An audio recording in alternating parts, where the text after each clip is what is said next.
Konklusi, berdasarkan penilaian atas fakta dan hukum sebagaimana diuraikan di atas, Mahkamah berkesimpulan, eksepsi termohon dan eksepsi pihak terkait berkenaan dengan kewenangan Mahkamah, serta eksepsi pihak terkait mengenai tenggang waktu pengajuan permohonan dan kedudukan hukum adalah tidak beralasan menurut hukum. Mahkamah berwenang mengadili permohonan aku. Permohonan diajukan masih dalam tenggang waktu yang ditentukan oleh peraturan perundang-undangan. Pemohon memiliki kedudukan hukum untuk mengajukan permohonan aku.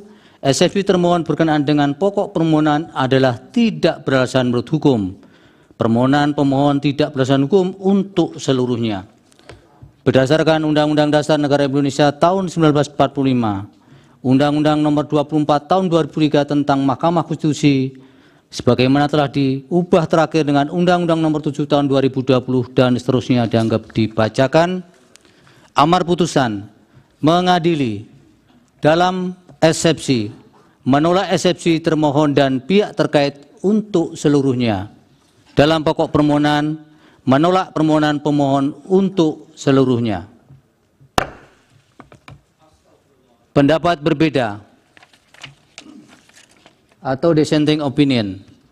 Terhadap putusan Mahkamah Konstitusi aku terdapat pendapat berbeda atau dissenting opinion dari 3 orang hakim konstitusi, yaitu Hakim Konstitusi Saldi Isra, Hakim Konstitusi Eni Nurbaningsih, dan Hakim Konstitusi Arif Hidayat